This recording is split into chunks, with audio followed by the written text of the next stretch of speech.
వారికి కష్టమైనటువంటి వ్యవస్థను కల్పిస్తూ శ్రీనిక మద్దతులు జరుగుతున్నట్లుగా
అదేవిధంగా కేసీ పెంచలయ్య గారు, అదేవిధంగా చంద్రయ్య గారు, రాష్ట్ర అధ్యక్షులు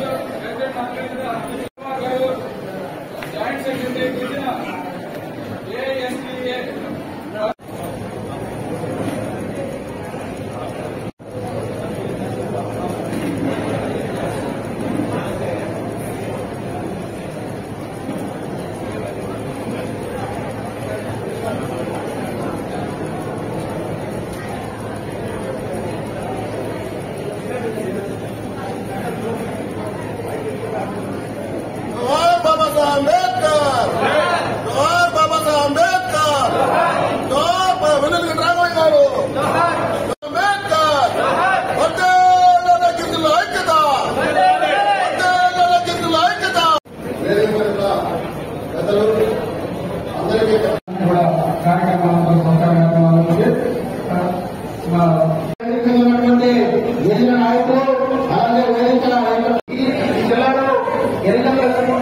ప్రధానమైనటువంటి ఒకటి సమస్యలే కార్యక్రమాన్ని ప్రోగ్రామ్స్ ఉన్నాయి.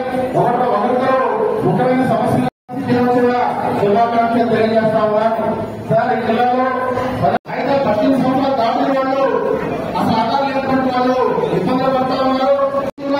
అందుకని దీనికోసం మరోసారి ప్రత్యేక క్యాంపులు కట్టాలి. ఆదాయ కోచింగ్ సెంటర్ పెట్టి ఉన్నారు సార్. అది అట్లా కాకుండా నెల్లూరులోనే పర్మనెంట్ గా ఏదైతే బీసీ స్టడీ సర్కిల్ ఏ విధంగా ఉంటుందో మాట్లాడినట్టు కొన్ని విషయాలు నా దృష్టి కూడా వీళ్ళు ఇంతకు ముందు కూడా లాస్ట్ ఒక 1-2 వీక్స్లో తీసుకురావడం జరిగింది. అదేవిధంగా సో ఆ విషయాలు కొద్దిగా గుర్తించుకొని మనం ఆ సమస్యలు సాల్వ్ చేయాలని కోరుతున్నాము. సో దీంట్లో చూసినట్లయితే నాకు అంటే నా పర్సనల్ లాస్ట్ ఒక 6-7 ఇయర్స్ ఇక్కడ ఆంధ్రలో పనిచేసినప్పుడు 3 చోట్ల ఇక్కడ వరల్డ్ ఆదివాసీ దినోత్సవం అటెండ్ చేయడానికి అవకాశం అయితే నాకు దొరికింది. ఒకటి కేఆర్పురంలో పిఓగా పనిచేసినప్పుడు అక్కడ అటెండ్ చేయడం జరిగింది. ఇంకొకసారి పార్వతీపురంలో ఐటీడీఏలో పనిచేసినప్పుడు కూడా అక్కడ కూడా పిఓగా పనిచేసినప్పుడు కూడా వరల్డ్ ఆదివాసీ దినోత్సవం కింద అటెండ్ చేయడం అవకాశం అయితే దొరికింది.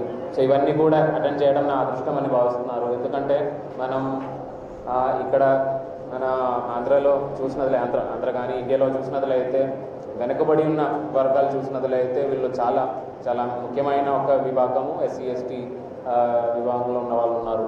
సో అది కాబట్టి వాళ్ళకి సేవ చేయడం it is a very good opportunity. So నాకు లాస్ట్ ఒక 3-4 ఇయర్స్లో దానికి అవకాశం అయితే జరిగింది. మళ్ళీ నెల్లూరులో వచ్చినప్పుడు కూడా ఇక్కడ మనం చూసినట్లయితే ఎస్టీ సుమారుగా ఒక 10% దాకా మంది ఎస్టీ వాళ్ళు ఉన్నారు. దాంట్లో కూడా 1,00,000 దాకా మనకు యనాది కులంలో ఉన్న వాళ్ళు ఉన్నారు. సో వీళ్ళు తీసుకొచ్చిన విషయాలు 2-3 విషయాలు ఆల్రెడీ కొన్ని యాక్షన్ మనం చేయడం మొదలుపెట్టడం జరిగింది. ఈ ఆధార్ కార్డు సంబంధించి ఇంతకుముందు ఐటీడీఏ పరిధిలో ఒక సర్వే చేసినట్లయితే 10,000 మంది దాకా ఆధార్ కార్డులు లేవు. అంటే దాంట్లో 18 లోపల ఉన్న వాళ్ళు ఉండొచ్చు, తర్వాత దాటిపోయిన వాళ్ళు ఉండొచ్చు. వీళ్ళకి ఆధార్ కార్డులు అందజేయడానికి కొన్ని సమస్యలు ఉన్నాయి. ఎందుకంటే వాళ్ళ దగ్గర ఎటువంటి డాక్యుమెంట్స్ లేవు. అంటే ఆధార్ అప్లై చేయాలంటే ఏదో ఒక డాక్యుమెంట్ ఉండాలి, ఏదో ఒక ఐడెంటిటీ కార్డు ఉండాలి, అయితేనే ఆధార్ కార్డు ఇవ్వడానికి వీలవుతుంది. సో అలా చూసుకొని ఆధార్ కార్డు ఇవ్వాలంటే ఫస్ట్ ఏదో ఒక ఐడెంటిటీ డాక్యుమెంట్ కావాలి అని చెప్పి మనం లేట్ రిజిస్ట్రేషన్ ఆఫ్ బర్త్, ఒకవేళ 18 అంటే 1 సంవత్సరం లోపల మనం బర్త్ సర్టిఫికేట్ తీసుకురాలేనది అయితే మనం లేట్ రిజిస్ట్రేషన్ ఆఫ్ బర్త్ ఇవ్వడానికి అవకాశం ఉంది. సో ఇక్కడ వచ్చిన ప్రతి ఒక్క గిరిజన నేతలకి నా కోరిక ఏంటంటే మీరు కూడా ఎవరైతే మన జిల్లాలో ఇక్కడ ఆధార్ కానీ ఎటువంటి ఐడెంటిటీ డాక్యుమెంట్స్ లేని వాళ్ళు ఉన్నారో వాళ్ళ పేరు, అడ్రస్ కొద్దిగా BITDA గారికి ఇచ్చినట్లయితే ఖచ్చితంగా ప్రభుత్వ తరపు నుంచి ఫాలోఅప్ చేసుకొని ఫస్ట్ LRB సర్టిఫికెట్ RDOల ద్వారా మన సైట్ నుంచి ఇప్పించడానికి ప్రయత్నం చేస్తాము. ఒక్కసారి LRB సర్టిఫికేట్ వచ్చినట్లయితే దాన్ని బేస్ చేసుకొని మనం ఆధార్ కార్డు ఇవ్వడానికి అవకాశం వస్తుంది. మీరు చెప్పినట్టు ఒకవేళ ఆధార్ కార్డు వచ్చినట్లయితే ప్రతి ఒక్క ఏమైనా ప్రభుత్వ స్కీములు ఉన్నాయో వీళ్ళ అన్నీ కూడా వాళ్ళకి వర్తించడానికి అయితే అవకాశం మనకు దొరుకుతాయి. ఇదొకటి. రెండోది, మీరు చెప్పినట్టు కొన్ని స్పెషలైజ్ ట్రైనింగ్ పిల్లలకి, దానికోసం మన దగ్గర అయితే ఇక్కడ వెంకటాచలంలో ఒక YTC ఇస్తారు. ఆ YTCని ఇంకా కొన్ని రోజుల్లో ఒక 150 దాకా మంది పిల్లల్ని అక్కడ సెపరేట్గా సెలెక్ట్ చేసుకొని మనం వాళ్ళకి సెపరేట్గా ట్రైనింగ్ ఇచ్చినట్టు ఆ అవకాశాలు మనకు వస్తాయి. సో అది వెంటనే మనం ఇంకా ఒక నెల రోజుల్లో కానీ స్టార్ట్ అవుతాయి. సో దానికి సంబంధించి వేరే టీచర్స్ని కూడా మనం డెప్యూట్ చేసుకొని will start that coaching. So education పరంగా కూడా కొద్దిగా దీని మీద దృష్టి పెడతాను. మూడో విషయం అంటే మీరు చెప్పిన ఒక విషయం ఏంటంటే literacy. So literacy is a major issue. ఎందుకంటే మన జిల్లాలో చూసినట్లయితే ఒక 10% మందికి ఇల్లిటరేట్గా ఉన్నారు. కానీ దాంట్లో కూడా కొద్దిగా ఎక్కువ మంది మనకు ఎస్టీ పేదవర్గాలు ఉన్న జనాభా అయితే వాళ్ళకు కొద్దిగా ఎక్కువ శాతం ఇల్లిటరేట్ కింద ఉన్నారు. సో దానికి DD అడల్ట్ ఎడ్యుకేషన్ ద్వారా మనం ఒక ప్రోగ్రామ్ చేయబోతున్నాము. లాస్ట్ ఒక 1 or 2 ఇయర్స్లో అక్షర చైతన్యం 2-3 అని చెప్పి ఇంతకుముందు ఉన్న కలెక్టర్లు కూడా ఇక్కడ ఆ ప్రోగ్రామ్ నడిపించడం జరిగింది. సో దానికి మనం ఇంకా ముందుకు తీసుకెళ్ళి జిల్లాలో ఉన్న ప్రతి ఒక్కరికి, పర్టికులర్లీ ఎస్టీ విభాగంలో ఉన్న వాళ్ళకి ప్రతి ఒక్కరికి ఒక బేసిక్ లిటరసీ, అంటే బేసిక్ చదవడం రాయడం తెలుసుకోవడానికి. ఎందుకంటే అది కొంతవరకు అది వస్తే ఏదైనా చిన్న సమస్యలు ఉంటే వాళ్ళే ముందుకు తీసుకెళ్ళడానికి అవకాశం ఉంది. కాబట్టి వేరే ఒక్క మనిషిని డిపెండ్ చేయాల్సిన అవసరం లేదు. కాబట్టి ఇది కూడా ఖచ్చితంగా మన డిస్ట్రిక్ట్ అడ్మినిస్ట్రేషన్ తరఫు నుంచి ఖచ్చితంగా చేస్తాము. సో ఈ 3 విషయాలు అయితే మాత్రం ఖచ్చితంగా మనం ముందుకు తీసుకెళ్తాము. వైద్యం సంబంధించిన అయితే ఇంకా నేను అయితే రివ్యూ అయితే చేయలేదు.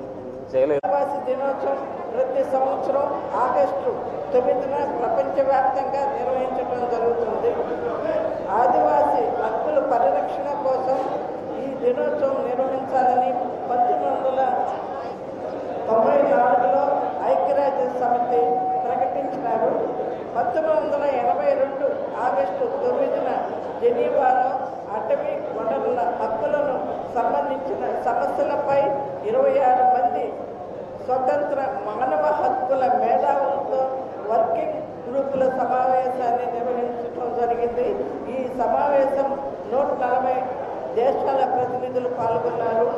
ఆదివాసుల కోసం కూడా ఒకరోజు ఉండాలని ఐక్యరాజ్య సమితిని కమిటీ కోరగా ఆదివాసుల సంరక్షణ చట్టాలకు ఐక్యరాజ్య సమితి ఆమోదం తెలిపినారు.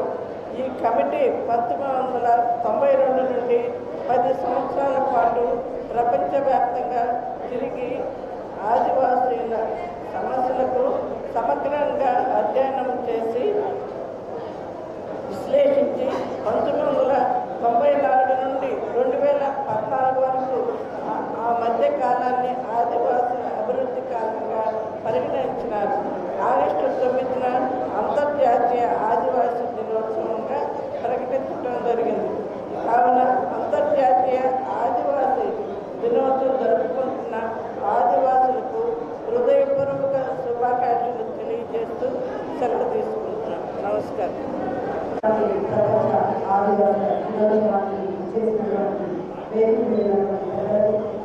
వేదిక ముందున్నటువంటి నా కుటుంబ సభ్యులందరికీ కూడా నమస్కారాలు తెలియజేస్తున్నాను. ఈరోజు చూసుకుంటే మనకి ఇంతకుముందు కూడా కలెక్టర్ మనకి ఇంకా ఆధార్ కార్డు లేవు. ఈరోజు కలెక్టర్ గారు ఒక చిన్న విషయాన్ని తెలియజేస్తారు. మన ఉన్నటువంటి మన ప్రాంతాల్లో ఉన్నటువంటి అడ్రస్ని ఐడీగా మనకి ఆధార్ కార్డు రావాలి. ఆధార్ కార్డు వచ్చిన వల్ల మనకి లాభం ఎంతుందో అని కూడా ఒక 2 పాయింట్స్ మాత్రమే చెప్పగలను. ఎందుకంటే ప్రభుత్వం నుంచి వచ్చే అనేక సంక్షేమ పథకాలు కానీ లాభాలు కానీ మన వరకు చేరడానికి కారణం ఆధార్ కార్డు ఉండాలి. ఇవన్నీ మనం అందుకోవాలంటే మనకి ఖచ్చితంగా ఆధార్ కార్డు కావాలి.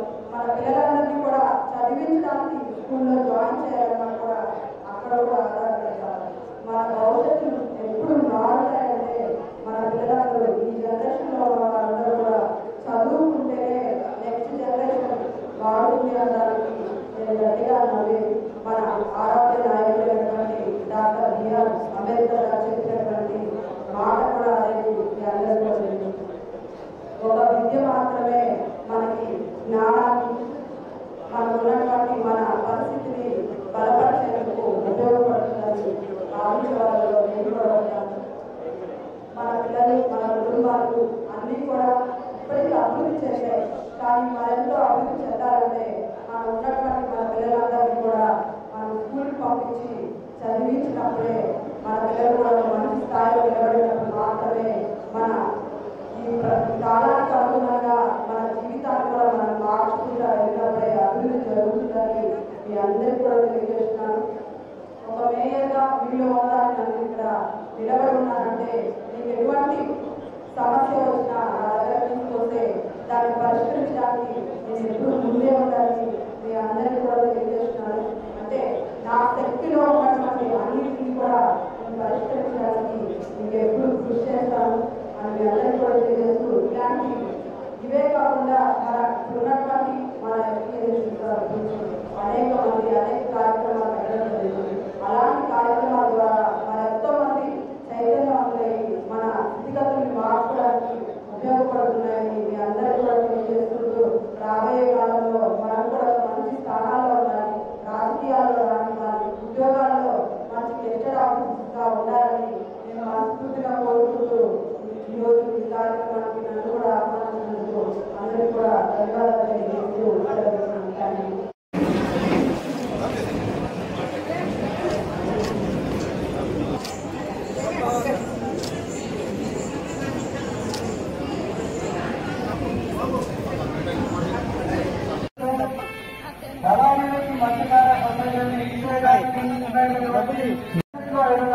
ప్రకటించాలి.